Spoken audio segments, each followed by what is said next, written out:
हम नशी तुझको है एक पुर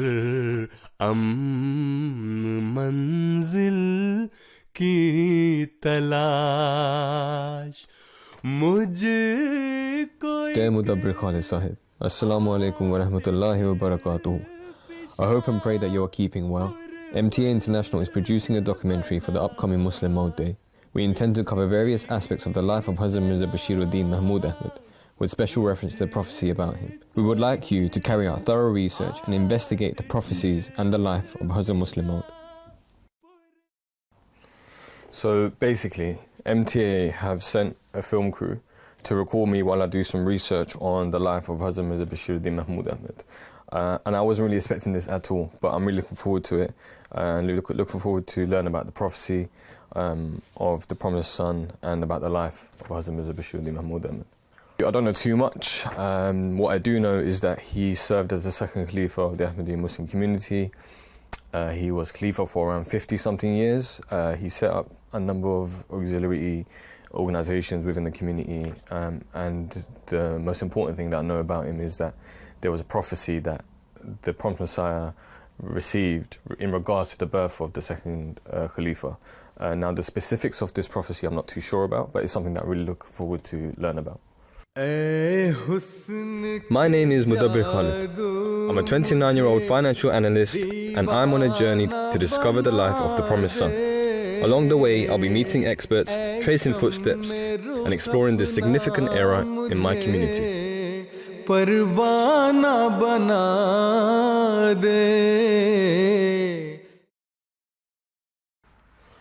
February 20th, 1886. I confer upon you a sign of my mercy, according to what you begged of me. So I have heard your entreaties and have honoured your prayers with my acceptance through my mercy, and made your journey a source of blessings for you. My first impression is this is a long and detailed prophecy. There's a lot in here that I have a lot of questions about, but I'm definitely looking forward to investigating this.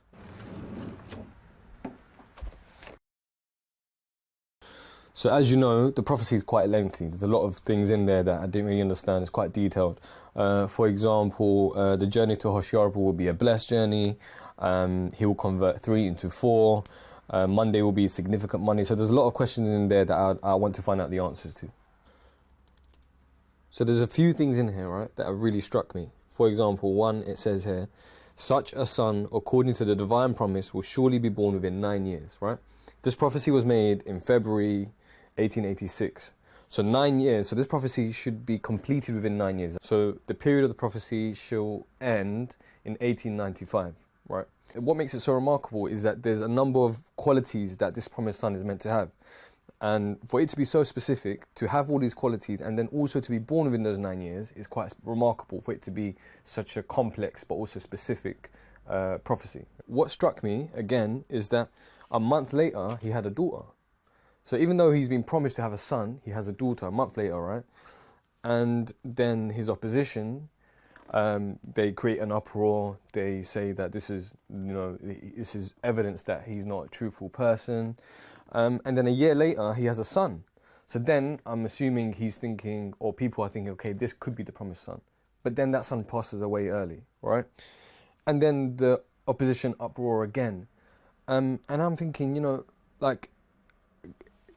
surely it could be questioned now that is this prophecy going to be fulfilled? What's happening with this prophecy? There's one line in here that really gave me the goosebumps. It says, if there is left only one day of the term announced, then God, the Lord of honour and glory, will not let that day end till he has fulfilled his promise. That is remarkable. God is basically saying that he will not let the time pass until the prophecy is fulfilled. That day will not finish. That day will go on until the son is born. That to me is pretty remarkable. The Prophet Messiah had that much trust in God as well. That much trust that he knows that God will not let him down. That is pretty astonishing, yeah. There was only so much that I could learn on my own, so I needed some guidance to help me on my journey. So during my research, I came across this book. It is written by Mujibur Rahman. It is titled Fazl-e Umar, and it is on the life of Hazrat Mirza Bashiruddin Mahmud Ahmad. Now, fortunately, I've been able to arrange an interview with Mujibur Rahman, and I'm hoping to ask him some questions on the life of, on the timeline of the prophecy, and also on the background of how the prophecy came about. I met with Mujibur Rahman Sahib to find the answers to some of my questions. Could you tell me a bit more about the background to the prophecy? Where did it stem from? Of course, yes. So the prophecies were mentioned before the appearance of the promised Messiah. Hazrat Abdullah bin Umar narrates that the Holy Prophet ﷺ gave the glad tidings that when Jesus, son of Mary, descends upon the earth, he will marry and have children.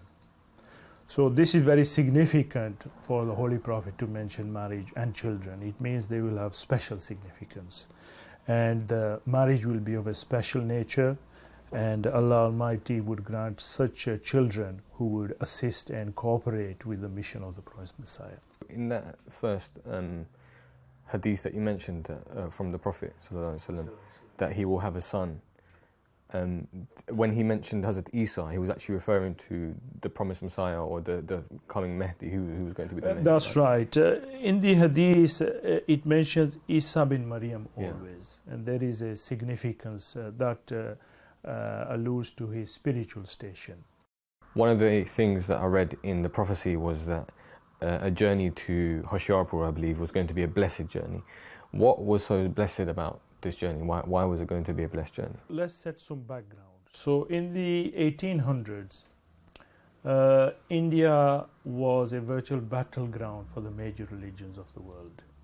And Islam in particular was on the defensive against severe attacks from Christians and Hindus. He prayed earnestly to Allah Almighty to open a way for him because he faced great opposition from Christians, Hindus and Muslims. God Almighty directed him by revelation that your purpose will be achieved in Hoshiarpur. Okay. So thereafter he sought a house, a secluded house in Hoshiarpur. He took up residence on the first floor. It was in the outskirts of the town, and he spent 40 days, as mentioned, in Chilla, in solitude, in prayer and contemplation, and that is where Allah Almighty gave him the sign of the prophecy of the promised son, which he later published on 20th of February 1886. What were actually the turn of the events after the prophecy was revealed? I mean, I remember reading that it wasn't that Hazrat Muslih Ma'ud didn't come straight away, and there were actually other children in between, and that actually upset a number of people. So what exactly happened? On the 15th of April 1886, a daughter was born, Hazrat Ismat Bibi Saiba. And again there was a small storm of ridicule and abuse that we waited a son and a daughter was born. Soon after that, a son was born on the 7th of August 1887. It was named Bashir Ahmad, and he is generally known as Bashir I.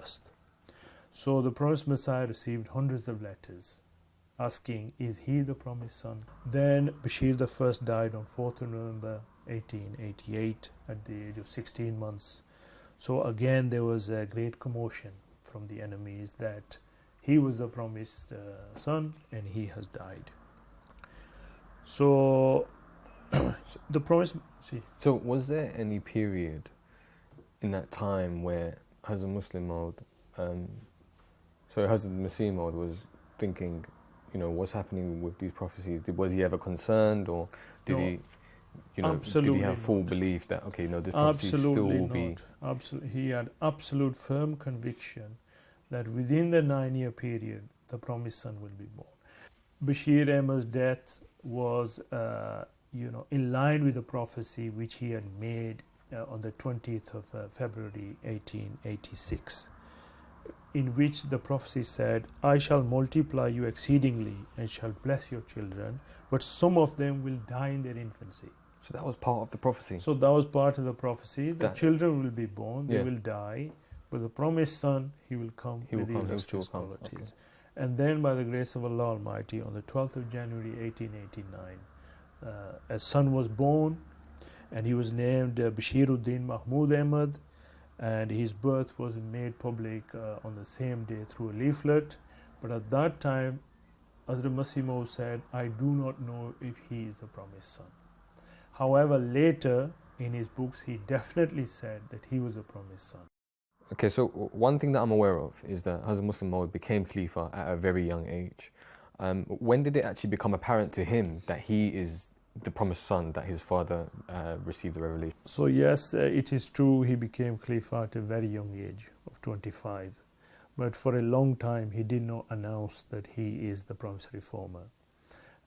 Even though people kept inquiring and kept asking him, but he kept silent. Until 1944, he had a vision in which he was told that he is the promised reformer, and then he announced to the world in different places in India that he is actually the promised reformer that was prophesied by the promised Messiah.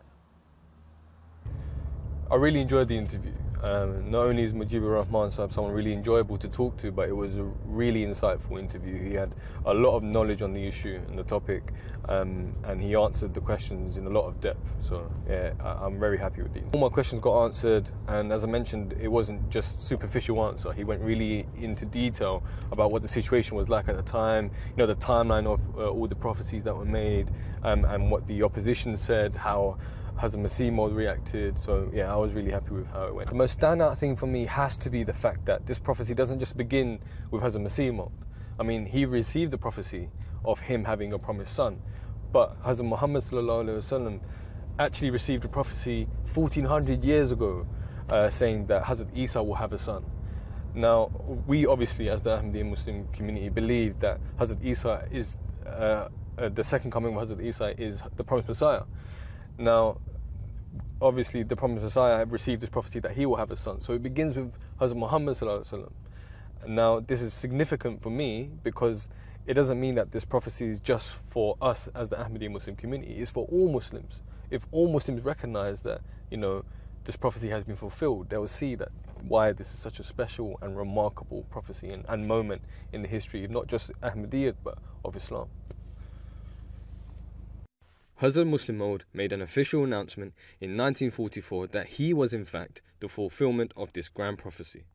I met with Abdul Basit Sahib, who was present at this historical moment, to find out more about how he made the announcement and what the atmosphere was like. Assalamu alaikum, Basit Sahib. So how old were you when Hazrat Muslih Ma'ud made the announcement that he is the promised son? हज़रत मुस्लिह मौद रज़ियल्लाहु ताला अन्हु ने जब मुस्लिह मौद होने का दावा फरमाया तो मैं उस वक़्त 10-11 साल का बच्चा था, और अक्सर जमात का ये ख्याल था कि हज़रत मुस्लिह मौद हज़रत मिर्ज़ा बशीरुद्दीन महमूद अहमद ही उसका मिस्दाक हैं। जो अलामात और निशानियाँ बयान की गई थीं वो हुजूर में पूरी हो रही थी, लेकिन ख़ुद हुजूर ये फरमाते थे कि मैं उस वक़्त दावा करूँगा जब खुदा ताला की तरफ से मुझे कहा जाएगा, वरना मेरे काम खुद बताएंगे कि मैं ही मुस्लिह मौद था। How did Hazrat Muslih Ma'ud decide that he was going to make this announcement? Did he see a dream or a vision, or did someone advise him that, you know, your qualities are being fulfilled, you should make the announcement now? हुजूर तशरीफ़ ले गए हुए थे लाहौर में थे हुजूर। वहाँ उस ज़माने में अमीर थे मोहतरम शेख बशीर अहमद साहब, तो आप उनके यहाँ ठहरे हुए थे। वहाँ हुजूर ने कश्फ देखा जिसमें आपको ये बताया गया कि आप ही उस पेशगोई का मिस्दाक हैं, और इस पर आपने फिर वहाँ तो आपने ऐलान नहीं फरमाया, आप कादियान तशरीफ़ लाए। कादियान में खुतबा जुमा में आपने ये फिर ऐलान फरमाया कि वो पेशगोई जो हज़रत मसीह मऊद अलैहिस्सलाम को अल्लाह ताला ने इस्लाम के निशान के तौर पे, इस्लाम की सदाकत के निशान के तौर पे अता फरमाई थी, उसका मैं मिस्दाक हूँ। हुजूर ने वहाँ उस खुतबे में तफसील से वो अपना रोया भी बयान फरमाया, और उसके बाद फिर वो निशानात जो अलामात बयान किए गए थे उनका जिक्र भी किया, और उस खुतबे में फिर हुजूर ने पहली दफ़ा ऐलान फरमाया। जब हुजूर ये बयान फरमा रहे थे कि मैं पेशगोई का मिस्दाक हूँ, तो हज़रत मुफ्ती मोहम्मद सादिक साहब जो हज़रत मसीह मऊद अलैहिस्सलाम के पुराने सहाबी थे, उन्होंने कहा कि जो हुजूर जो फरमा रहे हैं हम उस पर ईमान लाते हैं। लफ्ज़ तो मुझे याद नहीं है उन्होंने कि लफ्ज़ क्या, लेकिन मुझे अच्छी तरह याद है कि कुछ जगह बैठे हुए थे, कहाँ से वो खड़े थे, मैं कहाँ बैठा था, और हुजूर का मेंबर। ये सारी चीज़ें अगर अब भी मैं मस्जिद अक्सा कादियान जाऊँ तो मुअय्यन तौर पे ये सारी चीज़ें बता सकता हूँ। तो बहरहाल उस खुतबे में हुजूर ने पहली दफ़ा ये ऐलान फरमाया। और जैसा मैंने बताया कि मैं पूछना चाहता था कि आज का खुतबा कुछ मुख्तलिफ क्यों है, तो जब बाहर निकले तो फिर उस वक्त तो समय ही और था, पूछने की ज़रूरत ही नहीं थी। लोग एक दूसरे को मिल रहे थे, मुबारकबाद दे रहे थे, मिठाइयाँ आ गई, मिठाई तकसीम हो रही है, क्योंकि खुदा ताला का एक निशान पूरा हो रहा था। वो जो रोया हुजूर ने देखा था, उसमें हुजूर ने फरमाया कि मैं मसीह माऊद हूँ, मैं उसका खलीफा हूँ, मैं उसका मसील हूँ। तो हुजूर ने फरमाया कि इससे मुझे पता चला कि अब मुझे ऐलान करना चाहिए, और जो खुदा ताला ने मुझे बात मुझ पे खोली है वो मैं लोगों को बताऊँ। Around the time that Hazrat Muslih Ma'ud made the announcement, were there many jalsas that were happening? मैं उस खुतबे में मौजूद था, वो खुतबा मैंने मस्जिद अक्सा में सुना। उसके बाद हुजूर ने ये मुनासिब समझा कि हिंदुस्तान के बड़े बड़े शहरों में इस पेशगोई की तशहीर और इस पेशगोई का पूरा होना जो है उसको बयान किया जाए। तो हुजूर ने 4 पब्लिक जलसे किए थे, जो आमतौर पे जमात में उस तरह के जलसे कम ही हुए हैं। होशियारपुर, जहाँ ये पेशगोई बयान फरमाई थी हुजूर ने, जहाँ हुजूर ने जाके चिला कशी की थी, होशियारपुर, फिर लाहौर, दिल्ली, लुधियाना, 4 जगह। तो इत्तेफाक है कि मैं 4 में से 3 जलसों में मैं खुद हाजिर था। These are the scenes from the jalsas here, right?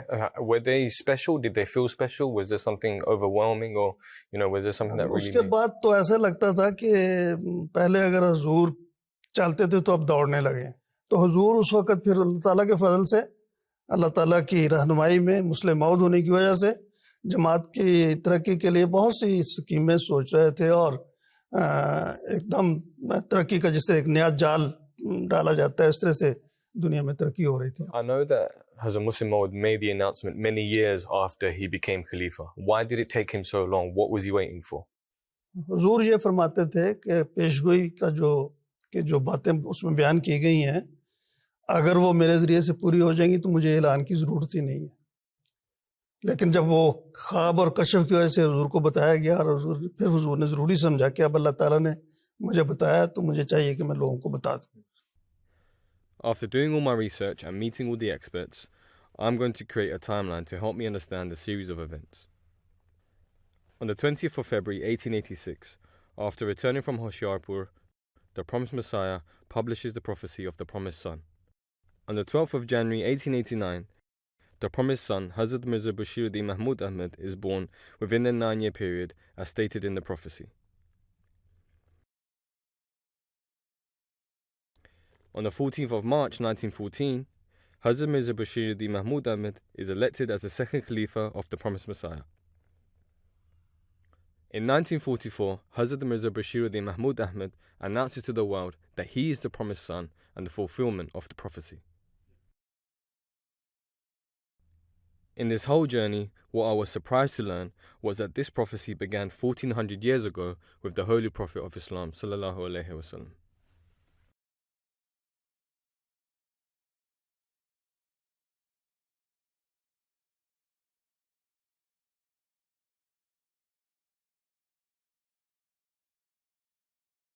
In the next episode, as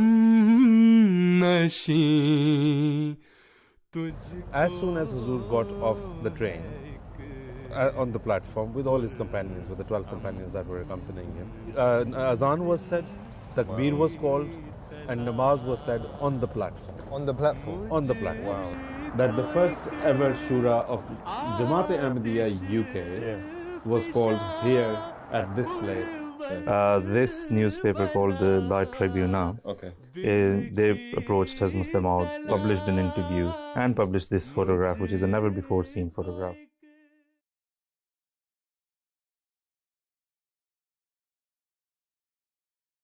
(22nd of August 1924). The capital of the British Empire is graced for the first time ever with the presence of Caliphate. Hazrat Muslih Ma'ud, the second successor of the promised Messiah, landed at the port of Dover with his 12 companions. My name is Mudabbir Khalid. I'm a 29-year-old financial analyst, and I'm on a journey to discover the life of the promised son. Along the way, I'll be meeting experts, tracing footsteps, and exploring this significant era in my community.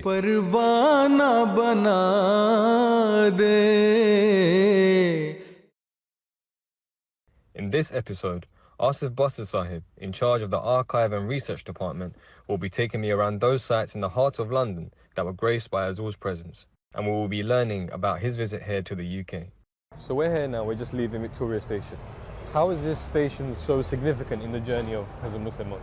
Hazrat Muslih Ma'ud radhiyallahu anhu had travelled by sea. Okay. And he arrived at the seaport, and then from the seaport he took the train to London. And the train arrived here in Victoria, at the Victoria station. What is significant about it is that although the British press was aware, and they had been publishing news that the head of the Ahmadiyya community is on his way and he'll be coming to London very soon, but when Huzur arrived here, something very strange, I would say, happened. As soon as Huzur got off the train, on the platform with all his companions, with the 12 companions that were accompanying him, Azan was said, Takbir was called, and Namaz was said on the platform. On the platform? On the platform. Wow, so that was a feast for the sight of the people present there, and the press and that were gathered, the photographers that were there. The news on the next day, all the newspapers had the story that 12 secretaries in green turbans and wearing long coats. They've come from all the way from India, brought the message of Islam, and as soon as they've arrived here in London, they called their prayer and they offered their prayer right at the platform. That's amazing. So from that very moment on, the press did not let Hazrat Muslih Ma'ud go anywhere where they weren't following him. Yeah. He came off the station, and as you mentioned, everyone was wanting to know who this person is. What was so captivating about him? Why were people so, wanting to know who this person is? What we need to remember is that we're talking of Britain in 1924, not Britain as we know it today, which has got so used to the cultural and religious diversity. And then it's an Indian Muslim leader who has brought the message of Islam to London in 1924. So we must remember, London was not always the way we know it today. So it seems that there were a lot of people there at the station waiting for him. Why were there so many people there? Did something catch their attention, or were they told that he would be arriving? The conference that was going to take place here, we must not forget that Huzur was here for the sole purpose of attending the conference and delivering a lecture where his paper was going to be read out. And they had invited, as part of the British Empire exhibition that was taking place in 1924, they thought religion should also have a representation. So Huzur had actually travelled for that purpose. The organisers of the conference had also advertised their speakers, and Huzur happened to be their speaker, the only speaker who was travelling from such a distant place. Okay. So it had taken him a lot of time to travel all the way from India to come in. How long did it take? It took him more than a month. Wow. And then when he arrives here, because the programs were advertised and they had mentioned who is coming and they're representing Islam, newspapers had picked it up. They knew it. So hence they were the presence. expecting. Yeah, they were expecting, and hence the presence of the photographers and the people who were it. So after visiting St. Paul's Cathedral, Hazrat Muslih Ma'ud came here to Cheshire Place. Yeah. Was this residence Jamaat owned, or? This residence wasn't Jamaat owned. What happened was that because when Huzur was travelling to London, it was already planned that, and it was known that Huzur was going to be here for like a couple of months. So this property here was rented for the residence and the accommodation of Huzur and his secretaries. It's a bit unfortunate that the actual house where Huzur resided when he was here is no longer existent. But that house must have looked exactly the same as this one is. Not must have, I've actually had the opportunity to look at some old photographs, old postcards of the area. It was an exact replica of this building, but it's just that it used to be here.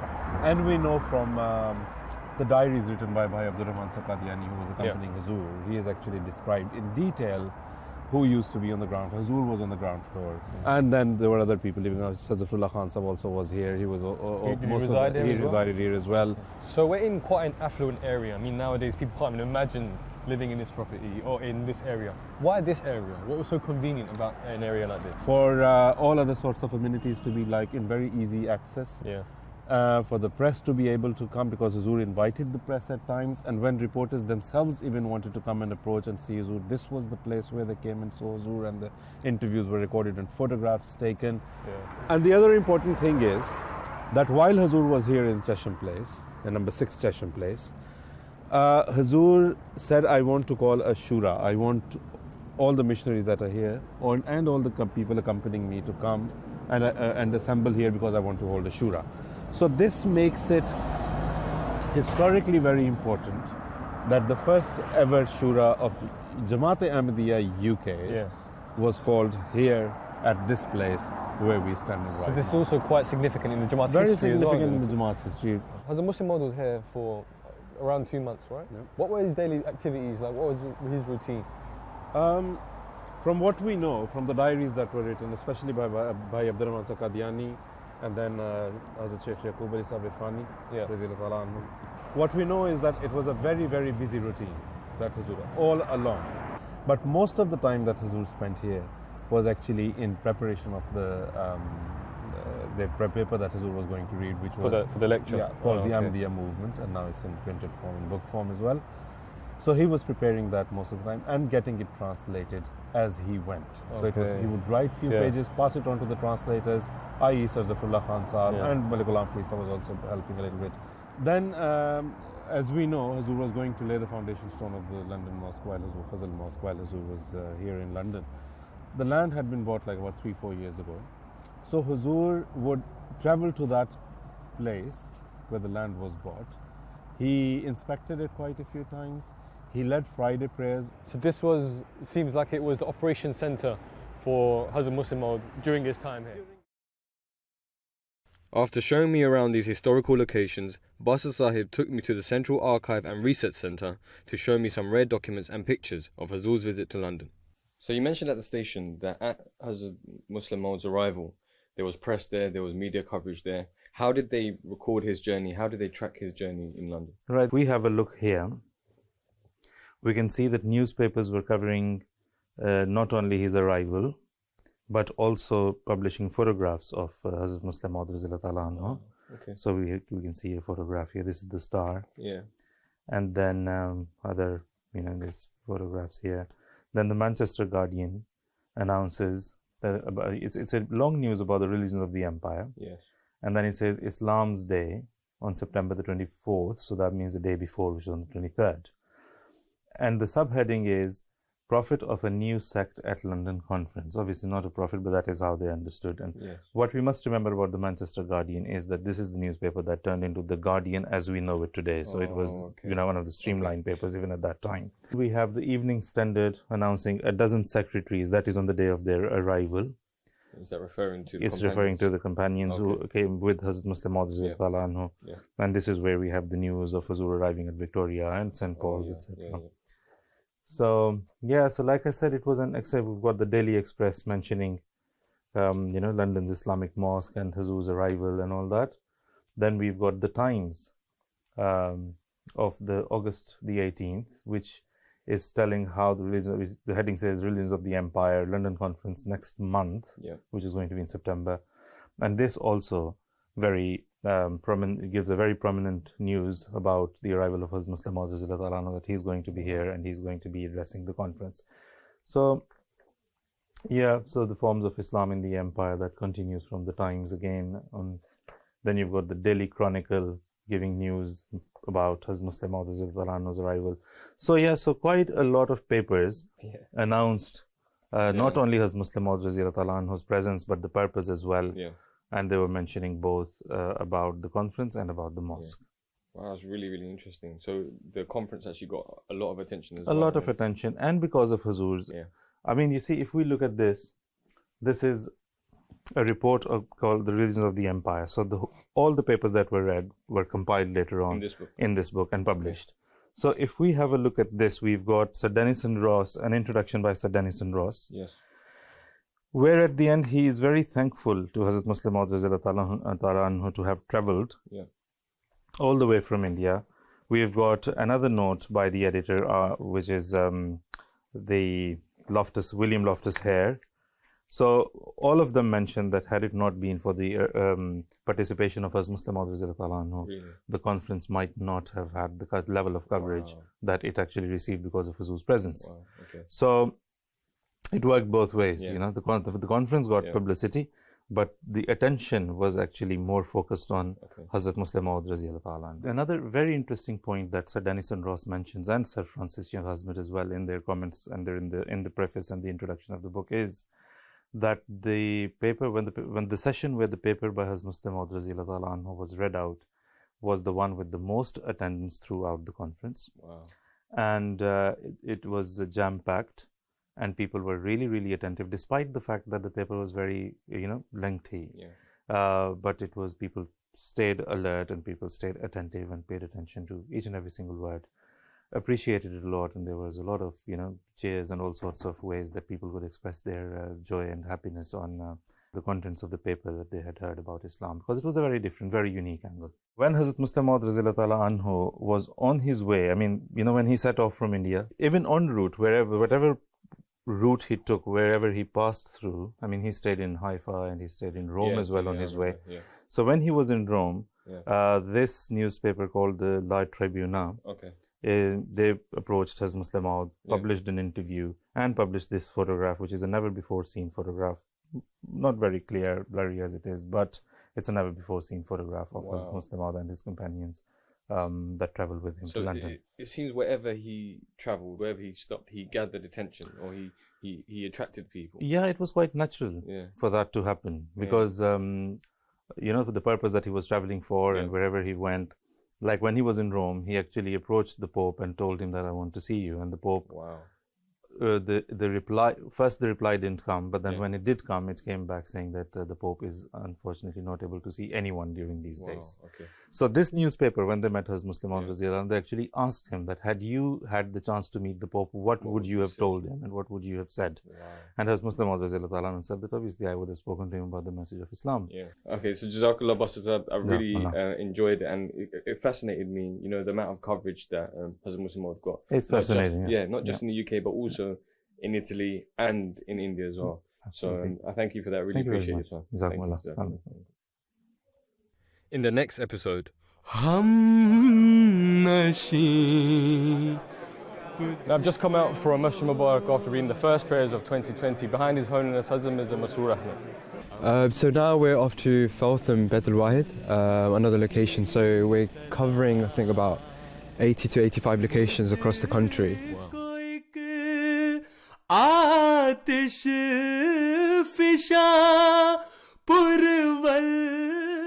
So Hazrat Muslih Ma'ud, of course, the greatest source of his learning wasn't books, it was Allah's knowledge that Allah gave him directly. But of course, he read books and he was very well read.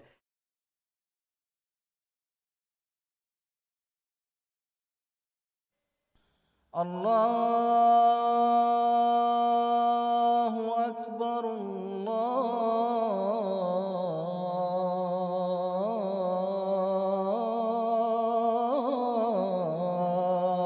Akbar.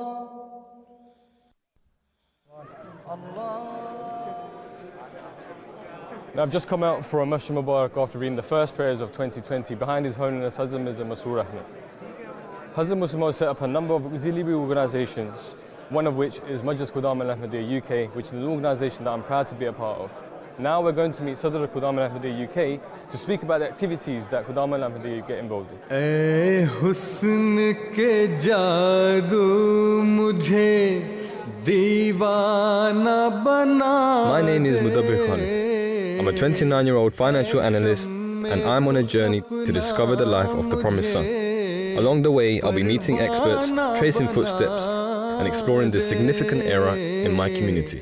ऐ हुस्न के जादू मुझे दीवाना बना दे. Hello, Happy New Year. Happy New Year to you too. So I've been advised to do some research on the life of Hazrat Muslih Ma'ud. Now, due to that, obviously as you are head of Qudam al-Ahmadiyyat UK, I wanted to ask you about some of the activities that Qudam al-Ahmadiyyat get involved in. But first and foremost, what inspired Hazrat Muslih Ma'ud to actually set up these auxiliary organisations such as Qudam al-Ahmadiyyat UK? Jazakallah. I think, like you said, they're auxiliaries, right? They're there to support the main structure and body of the Jamaat. And they act as a safety net for the Jamaat. And Hazrat Muslih Ma'ud, by focusing these auxiliaries on particular age groups and particular genders, you're really able to, you can promote and you can come up with plans for tarbiyat and talim according to those particular natures. And the beautiful thing about Khuddam al-MTA is that it will be youth running an organization to help the youth of future generations. And as a Muslih Ma'ud has said that the purpose of Khuddam al-MTA is to ensure that the religious teachings that we have, that they are transferred from one generation to the next generation. So what's the plans for this one? So now we're off to Feltham, Bet al-Wahid, another location. So we're covering, I think, about 80 to 85 locations across the country. Wow. So next is Feltham, which is Middlesex region. Okay. And hopefully we'll have about 1,800 Khuddam and Atfal participating throughout the UK. So it's incredible. Yeah, it'll be good, inshallah. Yeah. I'll see you over there then, inshallah. See you there, inshallah. Right, take care. Salam. वीरानाए दिल को मेरे मैं खाना बना दे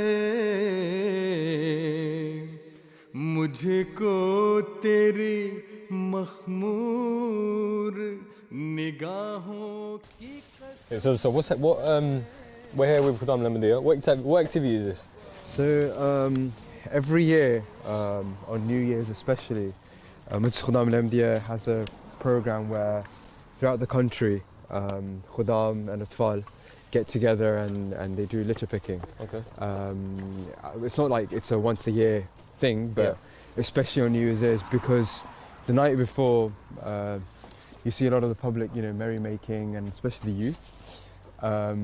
So what we do is that instead of making the mess, we want to go help our community and clean the mess that was, made the night before. So who instructed and advised these activities? As a Muslih Ma'ud himself, advised on many occasions to Khuddam al-MTA that there should be programs where the entire streets should be cleaned up, and he in particular mentioned it in Qadian, and he even said that programs should be arranged where he should be called as well to participate. And we find in history that Hazur did come out and participate in these Vakarims as well. On one occasion, Hazrat Chaudhry Zafar Khan Sahib, he was in Qadian, he was coming back from his work, and they had the street cleanup, and he wasn't called. Because Chaudhry Sahib was a respectable individual, eminent in his profession as well. So the Khuddam must have thought that, we're not going to disturb him. Chaudhry Sahib went to Hazrat Muslih Ma'ud and he said that, Hazrat Muslih Ma'ud, they didn't call me, and he complained. He's like, they should have called me. So it just shows you that the word of the Khalifa, who, no matter who you are, how important and vital it is, and especially Hazrat Muslih Ma'ud, right, who was, prophesied by the Holy Prophet ﷺ that the Messiah will have a son, and he will have so many different qualities. So it just shows you the relevance of such work. We do this every New Year's Day. It's not just the New Year's event. Of course, it's New Year's Eve.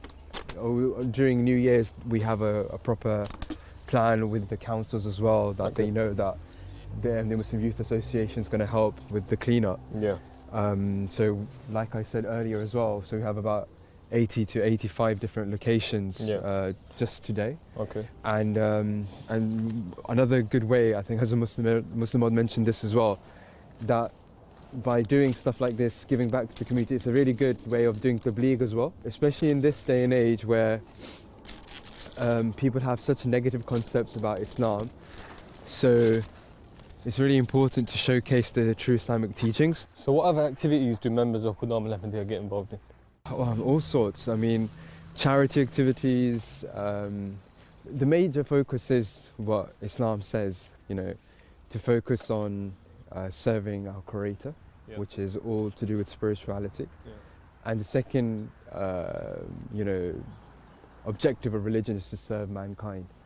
So taking both these two broad initiatives in mind, we have all these different projects as well. How pivotal is Khuddam al-MTA in not just the propagation of the Jamaat, but in actually running the Jamaat and actually, Ahmadiyyat being fruitful You're a member of Khuddam al-MTA, right? Yeah, of course. So how pivotal has it been in your life? It's been the basis of my life.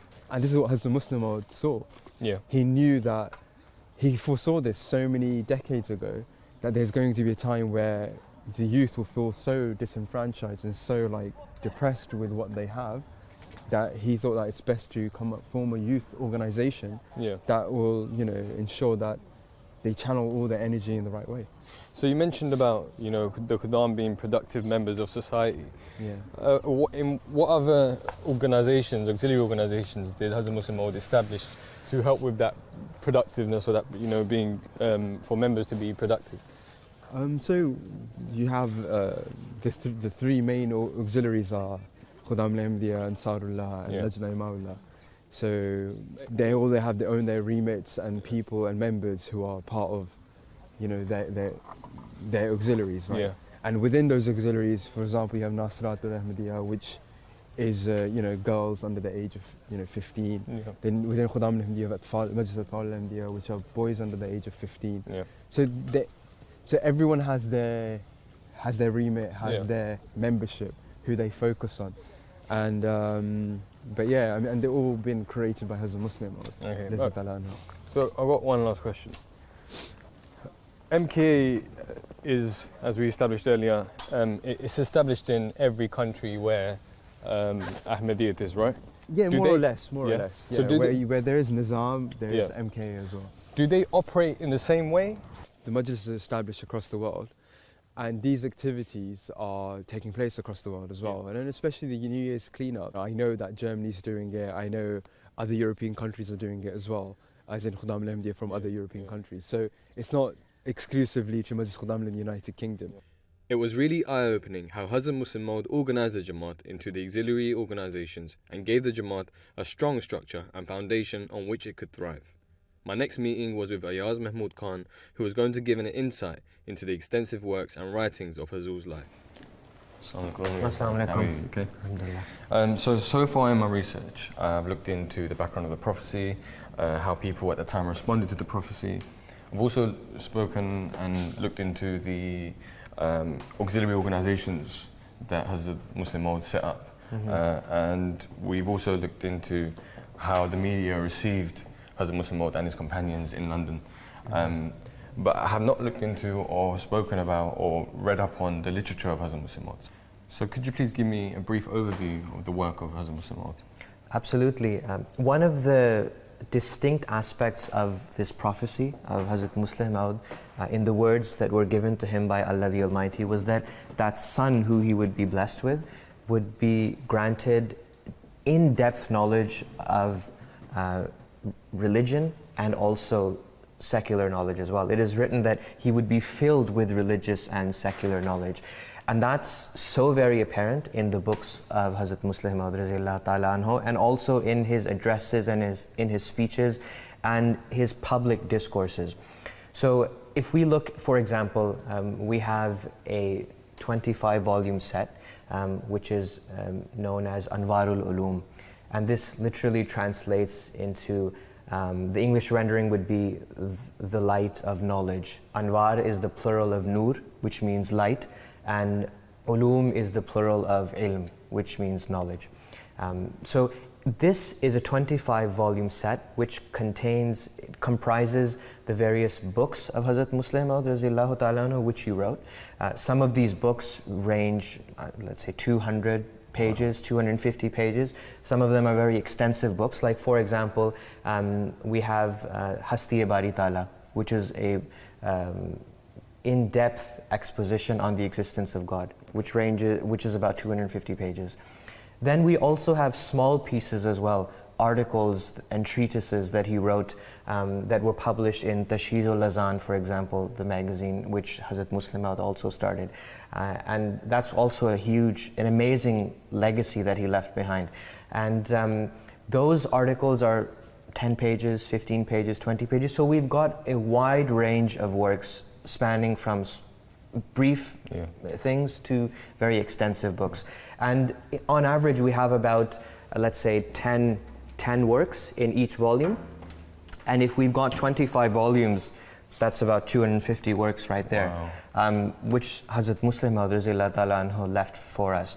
And Anwarul Ulum is still being published. So there's a lot of unpublished works of Hazrat Muslih Ma'ud radhiyallahu ta'ala anhu which haven't seen the light of day yet as such, because they haven't come out in printed form. So Fazl Umar Foundation is still collecting them and composing them and publishing them in the So form there could of be a this. few hundred books or addresses or work of Hazrat Yeah, Muslih Ma'ud. yeah, absolutely. And to think that one man left all of these things behind, and it's not just things which relate to, again, religious works. For example, this is a book, The Way of the Seekers, which is an address that Hazrat Muslih Ma'ud Raziyallahu Ta'ala anhu delivered.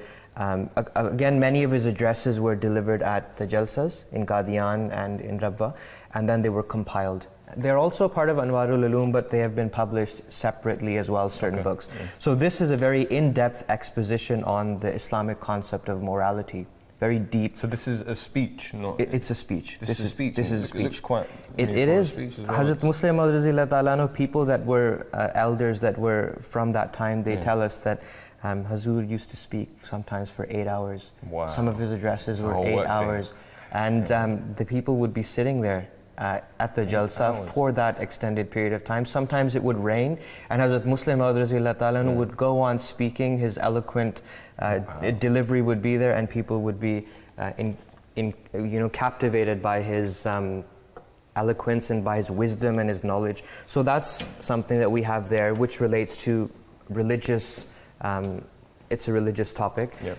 But then again, we've got something which isn't, again, for Islam, the religion of Islam is a way of life. So you can't say that something is religious and non-religious. Even seemingly secular topics are deeply rooted in Islamic teaching. So if Hazrat Muslih Ma'ud Raziyallahu Ta'ala anhu is writing about the economic system of Islam, this book is, again, it is a lecture. So we wouldn't say that he wrote it, but it's a lecture. And it talks about the concept of the responsibilities which rulers have to those who they rule, and the responsibilities and duties that the subjects of a state have to their rulers. Okay. And he talks about the concept of democracy and how true equality can be established if Islamic principles of economics are implemented in the world. So did Hazrat Muslih Ma'ud receive a formal education? Because it appears that he's written on politics, economy, and a number of different topics. Very basic. Okay. He wasn't a student who really progressed with his class. He had difficulty studying. He had an illness in his eyes for a long period of time as well, which made it difficult for him to sit in the classroom and study. But he was very well read. Hazrat Muslih Ma'ud Raziyallahu Ta'ala anhu mentions in one of his addresses that this address which I'm delivering to you now is something that has come about after me studying thousands of pages. Hazur mentions that I've literally gone through thousands of pages and then comprised all of those things that I've learned, that I've read, and then I'm presenting it to you now. So Hazrat Muslih Ma'ud Raziyallahu Ta'ala anhu, of course, the greatest source of his learning wasn't books, it was Allah's knowledge that Allah gave him directly. But of course, he read books and he was very well read, and his library spanned many hundreds, thousands of books. We can't even fathom the number of books that Hazrat Muslih Ma'ud Raziyallahu Ta'ala anhu read, and then the wisdom and points of knowledge that he gave us as a result of that. So but again, we shouldn't think that his knowledge was just based on those books. Again, there was a prophecy about him, of course. And Allah the Almighty gave him insight into these matters, and then he spoke about world events and so things like that. Did he have a particular interest in a specific topic, or was it spanning from literally everything that you can imagine? He spoke about religion and theology. He spoke about philosophical concepts. He spoke about the economic system of Islam. He spoke about there's another book, The New World Order, Nizam-e-No, in which he talks about various political systems in the world and how the faults that we find in communism and other systems, and how the Islamic system is the best system. Then we have, for example, books on history. He delivered a lecture on a period of history related to the third Khilafat, the Khilafat of Hazrat Usman radiallahu anhu. And at that time, when he delivered that lecture, the Khilafat of Hazrat Usman is a very controversial period where there's a lot of narrations which attribute false things to the companions of the Prophet Muhammad sallallahu alaihi wasallam. And he really, it's a very intricate topic to talk about, but Hazrat Muslih Ma'ud did so in such an eloquent manner that when he finished his speech, the professor of history who was there at the time, who was sort of chairing the event, he said that I used to think that I am an expert in history, but Mia Mahmood Sahib has delivered a lecture on such a difficult era of history in such an eloquent and intricate way that I feel like I'm a student now. So, and at that time, Muslih Ma'ud was a young man. He was in his 30s. But that's one of the amazing things about Hazrat Muslih Ma'ud. This is also a magnificent work, which we can't leave out.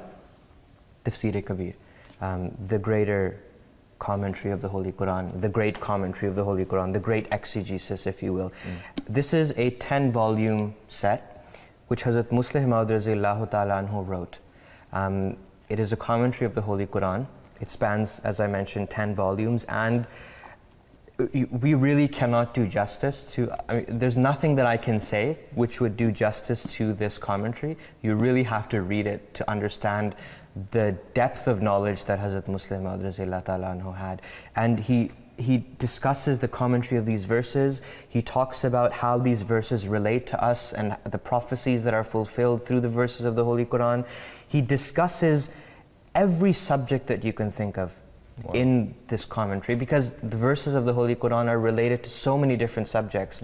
And when you read these works, the commentary that he's done of various verses, you just, again, you're astounded how one man could find the time with all of his other responsibilities and leading a Jamaat and all of his other works to sit down and write this commentary. And many people narrate that Hazrat Muslih Ma'ud Raziyallahu Ta'ala Anhu would engage in all of his duties during the day, and then he would sit all through the night writing this commentary, and then he would sleep for 2 hours, 3 hours, and then wake up, and then the whole process would start again from the beginning. How long did it take as a Muslim to compile the this was a project which spanned a number of years.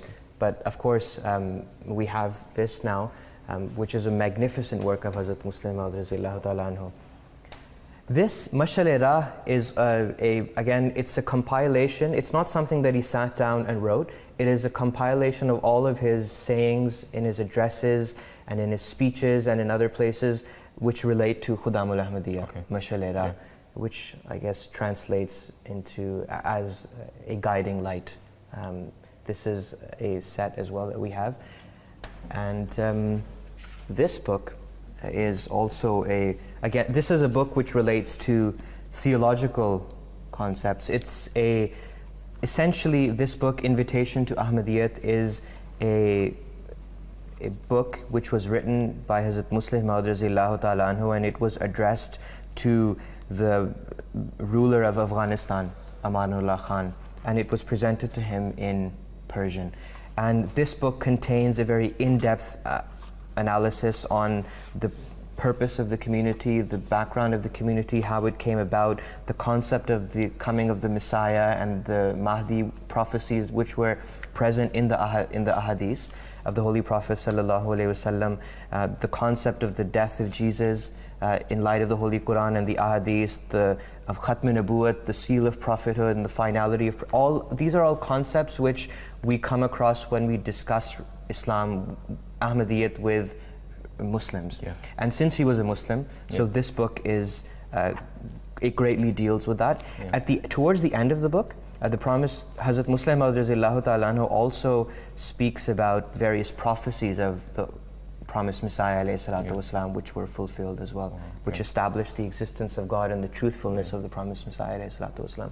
So again, I mean, the books, we can go on and on and on talking about the works of Hazrat Muslih Ma'ud Raziyallahu Ta'ala Anhu, but in a summary, if there's anything that we can grasp from this, is that Hazrat Muslih Ma'ud Raziyallahu Ta'ala Anhu was an ocean of knowledge, and he's left behind works which span all the different topics that you can imagine: religion, secular topics, and even those secular topics. The beauty of Hazrat Muslih Ma'ud's work is that he shows us how Islam deals with these contemporary issues, and how through Islamic principles we can understand topics which seemingly have nothing to do with religion to normal people. So through all of his work, it seems that Islam was the underlying factor and the base of all of his work, and it helped him actually produce.